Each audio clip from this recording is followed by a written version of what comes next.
Water colour painting में एक single brush ही आपकी पूरी पेंटिंग को कंप्लीट करने के लिए काफ़ी है।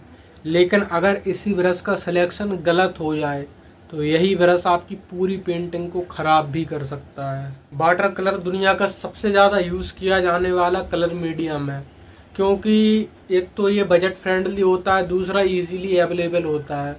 और बचपन से ही जब हम ड्राई मीडियम से वेट मीडियम की तरफ शिफ्ट करते हैं तो सबसे पहले हमें वाटर कलर्स ही दिए जाते हैं, जिसके बारे में हम ऑलरेडी काफ़ी बात कर चुके हैं लास्ट वीडियो में। लेकिन वाटर कलर पेंटिंग जब स्टार्ट करते हैं लोग तो वहाँ पे बहुत सारी मिस्टेक्स होती हैं। अब ये मिस्टेक्स बेसिकली जो फंडामेंटल नॉलेज के लेवल पर भी होती हैं, लेकिन कई बार जैसा कि लोगों को लगता है कि हमारा मटेरियल इस पर इम्पैक्ट डालता है। दैट इज़ राइट, क्योंकि हम जब गलत मटेरियल यूज़ करते हैं तो उसके कुछ तो डिसएडवांटेज होते हैं जिसकी वजह से हमारी पेंटिंग थोड़ी सी ख़राब होती है। लेकिन जो मेन एक्चुअल में चीज़ें होती हैं वो आपकी फंडामेंटल ड्राइंग के लेवल पर ही होती हैं। अब जो हमारे मटेरियल के लेवल पर जो मिस्टेक्स होती हैं, जो डिसएडवांटेज होते हैं, जो पेंटिंग में ख़राबियाँ होती हैं, तो उसको अक्सर लोग सोचते हैं कि हम महंगे मटेरियल को यूज़ करेंगे तो शायद हमारी पेंटिंग अच्छी हो जाएगी। अगर किसी मटेरियल के द्वारा आपकी पेंटिंग ख़राब हो रही है तो इसका मतलब ये तो बिल्कुल नहीं है कि महंगे मटेरियल होने से आपकी पेंटिंग सही हो जाएगी, क्योंकि कई बार बहुत ज़्यादा एक्सपेंसिव मटेरियल भी हमारे लिए ख़राब होता है। मैं समझाता हूँ। लाइक आप एक फुटबॉल प्लेयर हैं, ठीक है, तो आप चेल्सी बूट का क्या करोगे, भले ही वो कितने ही महंगे हों। वो तो आपको फैशन में जब आप नॉर्मली आम दिनों में कपड़े पहनते हो तो आपके स्टाइल को और अच्छा बनाने के लिए हम उसका यूज़ करते हैं, लेकिन फुटबॉल में तो उसका कोई रोल नहीं है। अब आप 10,000 रुपये के चेल्सी बूट्स खरीद भी लो तो उसका क्या मतलब है, कुछ नहीं है। तो उसी तरीके से जब आप कोई भी आर्ट मीडियम यूज़ करते हो, अब यहाँ पे एक चीज़ समझिए, जैसे कि आप जब पेंसिल का यूज़ करते हो तो वहाँ पे कई बार कुछ एरियाज़ को स्मूथ करने के लिए मेकअप ब्रश का यूज़ करते हैं, तो वहाँ पे हो सकता है उस चीज़ का यूज़। लेकिन अगर आप बोलो कि आप ब्लेंडिंग के लिए फैन ब्रश का यूज़ करो तो उसके जो हेयर्स होते हैं वो थोड़े से हार्ड रहते हैं, जिसकी वजह से पेपर भी थोड़ा सा ख़राब होने का डर रहता है और वो उतना अच्छा इफेक्ट नहीं देता। तो कहने का मतलब ये है कि कौन सी चीज़ कहाँ यूज़ करनी चाहिए ये ज़्यादा ज़रूरी है, ना कि वो चीज़ कितनी ज़्यादा महंगी है। वही चीज़ होती है हमारे वाटर कलर के ब्रश में, क्योंकि जब आप ब्रश का यूज़ करते हो तो वहाँ पे आपको बहुत टाइप के ब्रश यूज़ करने को मिलते हैं नॉर्मली आर्ट की फील्ड में। लाइक आप राउंड ब्रश का यूज़ करते हो, फ्लैट ब्रश होते हैं, फिल्बर्ट ब्रश होते हैं, रीगर ब्रश होते हैं, जो लॉन्ग टेल ब्रश कहा जाता है उनको, डियर फोर्ट होते हैं, कैट टंग होते हैं, कई टाइप के ब्रश होते हैं जिनका यूज़ हम अलग अलग चीज़ों के लिए करते हैं। लेकिन अगर आपके पास ये सारे ब्रश नहीं भी है तो भी आप एक अच्छी पेंटिंग बना सकते हो अपने फंडामेंटल नॉलेज और अपने ड्राइंग के लेवल पर। लेकिन जब हम सीखते हैं तो वहाँ पे ज़रूरी है कि हमें कुछ तो ब्रश चाहिए। लाइक जब आप वाटर कलर पेंटिंग सीखते हो, और स्पेशली ये वीडियो वाटर कलर पेंटिंग से रिलेटेड ही है, तो जब आप वाटर कलर पेंटिंग करते हो तो वहाँ पे एक तो वो मीडियम काफ़ी ज़्यादा ऐसा मीडियम है जिसमें आप हार्ड चीज़ें यूज़ नहीं कर सकते। लाइक जैसे कि आप ऑयल पेंटिंग करते हो तो उसमें आप बहुत ज़्यादा सॉफ्ट ब्रश नहीं यूज़ करते, क्योंकि वहाँ पे थोड़े से हार्ड ब्रश चाहिए, नहीं तो आप ज़्यादा जब सॉफ्ट ब्रश यूज़ करोगे तो वो आपके ब्रश को ख़राब कर देंगे। उसी तरीके से जब आप वाटर कलर पेंटिंग में हार्ड ब्रश का यूज़ करते हो तो इस मीडियम के अकॉर्डिंग, क्योंकि एक ट्रांसपेरेंट मीडियम है, तो वो पेपर पर वही इम्पैक्ट डालता है हार्डनेस वाला, मतलब पेपर पर आपको ब्रश मार्क्स इजीली दिखेंगे। तो इसके लिए आपको चाहिए एक परफेक्ट ब्रश। और अगर आप नॉर्मली सही ब्रश का सिलेक्शन करते हो during the water colour painting तो एक सिंगल ब्रश ही आपकी पूरी पेंटिंग को कंप्लीट करने के लिए काफ़ी है। लेकिन जब आप गलत ब्रश का यूज़ करते हो तो वहाँ पे होता क्या है कि वही एक सिंगल गलत ब्रश, भले ही आपके पास और भी ब्रश हैं जिनका यूज़ आप वाटर कलर पेंटिंग में कर रहे हो, लेकिन अगर आपका एक सिंगल ब्रश है जो थोड़ा सा ख़राब है और आप उसको बार बार यूज़ किए जा रहे हो बिना जाने कि इसका यूज़ कहाँ करना चाहिए या कहाँ नहीं, तो वो आपकी पेंटिंग पर काफ़ी ज़्यादा इम्पेक्ट डालता है। नॉर्मली हम कुछ 3-4 टाइप के ब्रश का यूज़ करते हैं वाटर कलर पेंटिंग में। जो कि काफ़ी ज़्यादा बजट फ्रेंडली रहते हैं, आप उनको इजीली परचेज कर सकते हैं। लेकिन जब आप ब्रश को परचेज करने जाते हो तो वहाँ पे कुछ बातों का जानना बहुत ज़्यादा ज़रूरी है, ताकि आप अपने ब्रश का सिलेक्शन सही से कर पाओ और एक बजट फ्रेंडली ब्रश को खरीद पाओ। तो आगे आप जो है सारी चीज़ें सीखने वाले हैं, देखने वाले इस वीडियो में, तो हो सके तो इस वीडियो को पूरा देखना, क्योंकि लास्ट तक आपको ब्रशेस के बारे में जो वाटर कलर में यूज़ होते हैं उसके बारे में सारी क्लैरिटी मिल जाएगी, और कौन सा ब्रश हम किस चीज़ के लिए यूज़ करते हैं, क्या उसका इम्पैक्ट है और लगभग कितनी कॉस्ट पड़ती है। तो वो सारी चीज़ें इस वीडियो में आगे कवर की गई हैं, तो हर एक पॉइंट को अच्छे से देखना बिना स्किप किए। तो चलिए स्टार्ट करते हैं। नॉर्मली हम इन 4 टाइप के ब्रशेस का यूज़ अपने वाटर कलर पेंटिंग में करते हैं। ये वाले ब्रशेस होते हैं, इनको हम फ्लैट ब्रश बोलते हैं। इसमें भी मैंने 2 टाइप के ब्रशेस रखे हैं, ये है सिंथेटिक हेयर वाला और ये है नेचुरल हेयर वाला। अब हम जो ब्रशेस के टाइप हैं, जो नेचुरल हेयर ब्रशेस होते हैं और जो सिंथेटिक ब्रश होते हैं, उनमें क्या डिफरेंस होता है उसके बारे में हम आगे समझेंगे। और बेसिकली हमें इन सारे टाइप के ब्रश की ज़रूरत भी नहीं पड़ती। ये हमारे नॉर्मल राउंड ब्रश होते हैं, ये हमारे मोब ब्रशेस होते हैं। यहाँ पे मैंने 2 ही रखे हैं। जो सेट आता है वो बेसिकली 4 या 5 का आता है, तो अलग अलग नंबर से होते हैं। लेकिन अगर आप बहुत अच्छे से अगर प्रैक्टिस करते हो तो केवल एक मोब ब्रश ही, कोई बड़े साइज़ का या मीडियम साइज़ का मोब ब्रश ही आपकी कंप्लीट एक बड़ी से बड़ी और छोटी से छोटी वाटर कलर पेंटिंग के लिए काफ़ी है। और ये होता है रेगर ब्रश, जो कि स्पेशली हम ऑयल पेंटिंग या एक्रिलिक पेंटिंग में आउटलाइन जब हम फाइनल टचेस देते हैं उसके लिए यूज़ करते हैं। जो कि हम जब बहुत ज़्यादा ऐसी चीज़ों पर वर्क करते हैं जहाँ पे हमें लंबी लंबी लाइंस को देना होता है, तो इसका यूज़ स्पेशली हम जब करते हैं जब हमें लाइक वायर्स बनानी हो, जो घर की डोरियाँ लगी रहती हैं, या हम कोई सी पेंटिंग कर रहा है जिसमें नाव को दिखाया गया है या जहाज़ को, तो उसमें रस्सियाँ बनाने के लिए, मतलब इतना समझ लीजिए जो फाइनल टचेस हम देते हैं जहाँ पे हमें लंबी लाइन खींचने की ज़रूरत होती है, स्पेशली वहाँ पे इस ब्रश का यूज़ किया जाता है। अब इसके बारे में हम थोड़ा सा इसको यूज़ करके भी देखते हैं और इसका प्रॉपर यूज़ समझते हैं। जो बहुत बड़े साइज़ के ब्रशेस होते हैं उनका बेनिफिट ये रहता है कि वो ज़्यादा एरिया को भी कवर करते हैं, लेकिन वाटर कलर में स्पेशली अगर आपके पास लॉन्ग साइज़ का, मतलब बड़े साइज़ का राउंड ब्रश है, वो काफ़ी हेल्प होता है। अब ये जो हमारा फ्लैट ब्रश है जो कि नेचुरल हेयर वाला है, तो ये बकरी के बाल का बना होता है। तो अगर हम इससे जो है फ्लैट वॉश देते हैं, मतलब जहाँ पे हमें वॉशेस देने की ज़रूरत होती है एक लंबे एरिया में, तो वहाँ पे हम इस टाइप से इसका यूज़ करते हैं।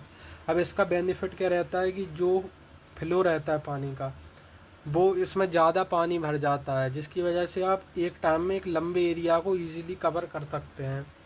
अब वहीं पे अब हम जो है इसी ब्रश के टाइप में जो फ्लैट ब्रश है उसमें हम एक सिंथेटिक ब्रश, जो कि मैंने आपको पहले दिखाया है, इसका यूज़ करके देखते हैं। और आप वाटर कलर में जो भी ब्रश यूज़ करते हो, सबसे पहले आपको उसको अच्छे से क्लीन कर लेना है, ताकि उस जो पहले से यूज़ किया हुआ, जो उसमें पहले से जो आपने कलर लगाया है वो हट जाए, जिससे कि जो आप अभी कलर यूज़ कर रहे हो वो एकदम फ्रेश रहे। और साथ में सेकंड चीज़ क्या रहती है कि जो भी आप कलर लगाते हो तो वो फ्रेश दिखते हैं इस वजह से। और जो आपके जब ब्रश थोड़ा गीला हो जाता है तो वो ज़्यादा वाटर को होल्ड कर पाता है। अब यहाँ पे जो फ्लैट ब्रश है जो कि सिंथेटिक है, उसमें मैंने कलर को भरा है, लेकिन वो बहुत ज़्यादा उसमें नहीं है। तो देखिए यहाँ पे एक ड्राइनेस, कुछ ही स्ट्रोक्स के बाद जितना एरिया हमने उसमें कवर किया, इसमें आपको बार बार ब्रश को डिप करना पड़ेगा, उतना अच्छा इफेक्ट आप क्रिएट नहीं कर पाएंगे। तो इसलिए इसका यूज़ हम मेनली बहुत छोटी जगह पे, जैसे कि आप कहीं बिल्डिंग्स बना रहे हो तो वहाँ पे इस टाइप से बेट, जो हम वाटर कलर में बेसिकली कुछ टेक्निक का यूज़ करते हैं, जिनमें wet on wet technique, wet on dry technique. तो इस टाइप से यहाँ पे हमने क्या किया, बेट ऑन ड्राई यूज़ किया। अब यहाँ पे हम जैसे कि एक ब्रश स्ट्रोक और लगाएं, तो अगर ये लेयर अभी बहुत ज़्यादा सूख गई, लेकिन अगर हम इसको थोड़ा पहले लगाते तो कलर ब्लेंड होते। तो जो टेक्निक्स हैं उनके बारे में हम आगे समझेंगे, अभी फ़िलहाल हम ब्रश के बारे में समझ रहे हैं। तो इस टाइप के ब्रश का यूज़ आप एक शॉर्ट एरिया में वर्क करने के लिए रख सकते हो, लेकिन जो नेचुरल हेयर ब्रश होते हैं उनको थोड़ा सा बेनिफिट रहता है कि वो ईज़िली वाटर को होल्ड करते, जिसकी वजह से आप बहुत लंबे टाइम तक वर्क कर सकते हैं। अब यहाँ पे हम जो है बड़े साइज़ का ये मोब ब्रश है जो कि 8 नंबर का है। तो अब हम इसमें थोड़ा सा रंगीन पानी ले लेते हैं ताकि आप इजीली कंपेयर कर पाएँ। तो यहाँ पे मैं थोड़ा सा कैमरे को नीचे करता हूँ क्योंकि काफ़ी ज़्यादा इसमें पेपर भी वेस्ट हो जाते हैं कई बार। तो यहाँ पे आप देखिए, अभी हम इसमें थोड़ा सा पानी होल्ड करेंगे जो कि आप इजीली जो है कंपेयर कर पाएंगे कि कैसे डिफरेंस होता है। अब यहाँ पे हमने इसमें फुल इसको लोड कर लिया है, तो अब आप इसमें वाटर की क्वांटिटी देखिए कितनी ज़्यादा है। अब वहीं पे हम एक नॉर्मल सा जो राउंड ब्रश है ये वाला, उसकी लगभग साइज़ सेम ही है। तो अब हम इसमें जो है वाटर को होल्ड करते हैं तो आप इजीली कंपेयर कर सकते हो कि कितना कम वाटर इसमें होल्ड होता है। हम इसको जब इसको इस तरीके से दबाते हैं तो इसमें से कलर निकल भी नहीं रहा है। इसमें हम थोड़ा सा दोबारा सा लेने की कोशिश करते हैं। जब बहुत ज़्यादा कोशिश करी तब कुछ बूंदें निकल पाई।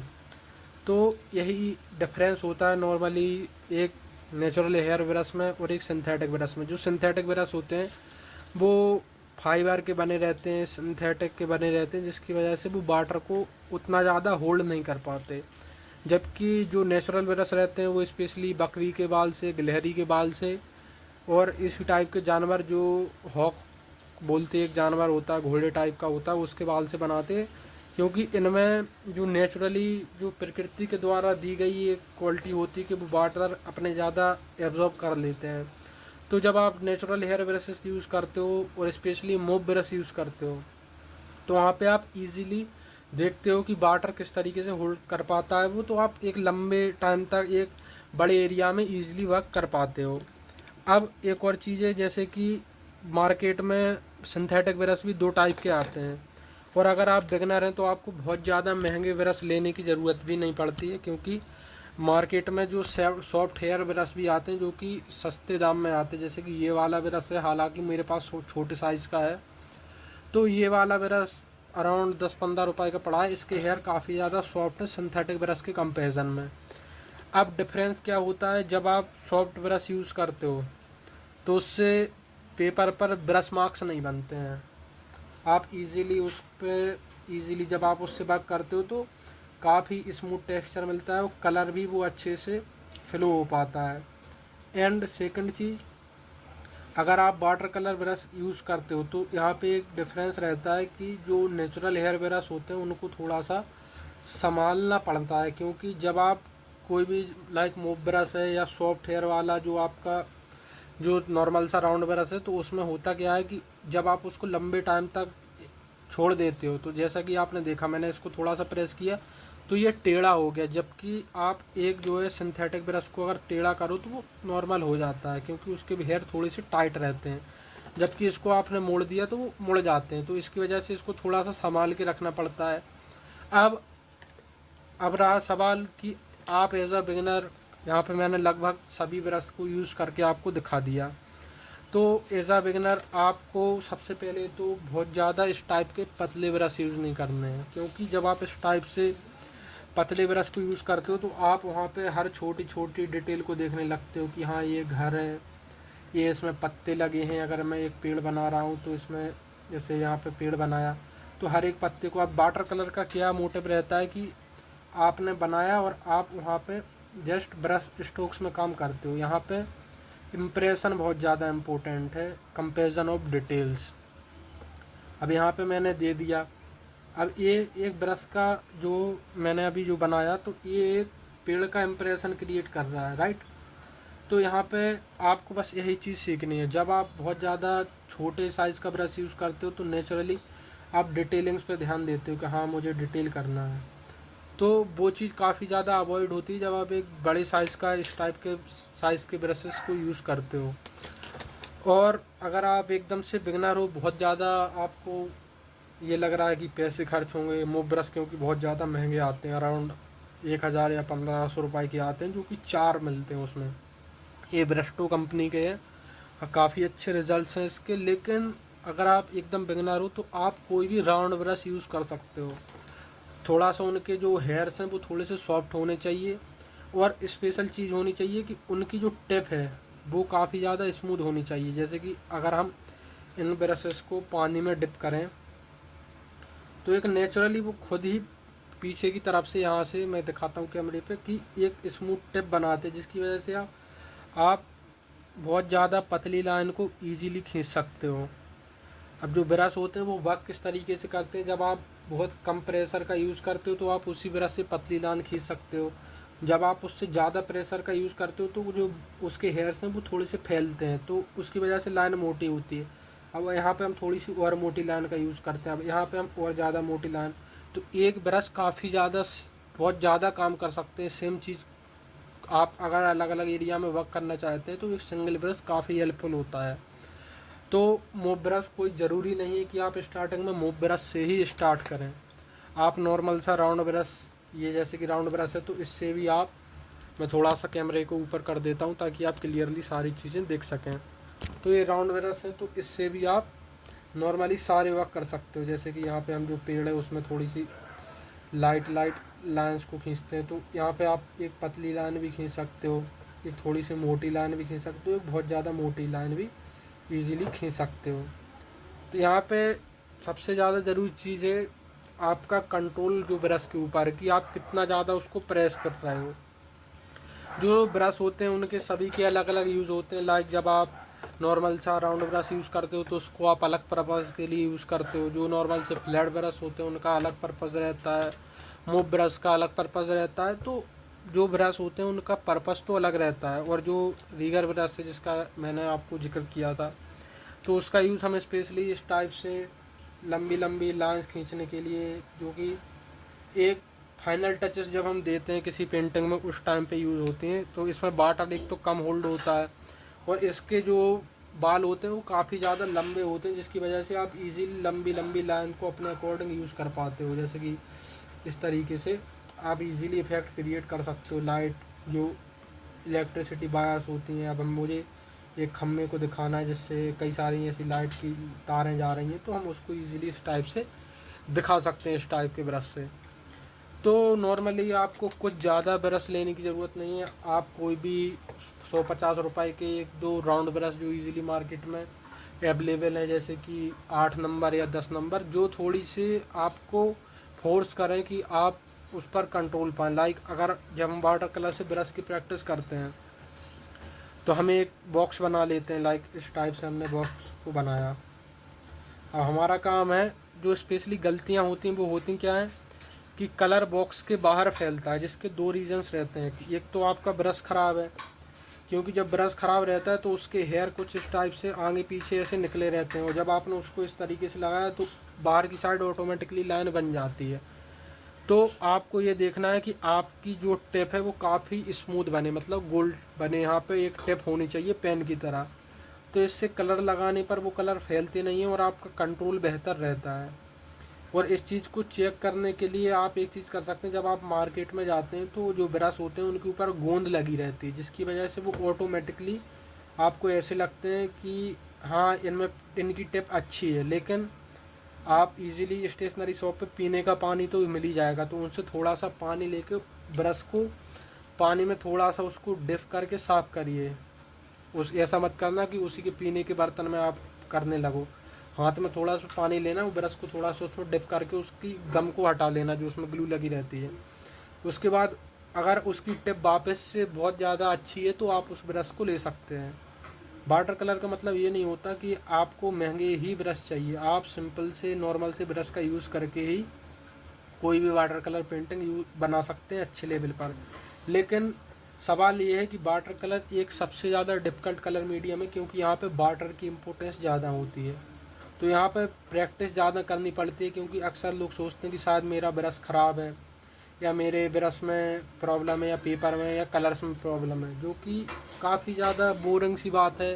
और आपको ये समझना चाहिए कि ये चीज़ें एक बहुत माइन्यूट इफेक्ट डालती हैं ब्रश के जो पेपर है।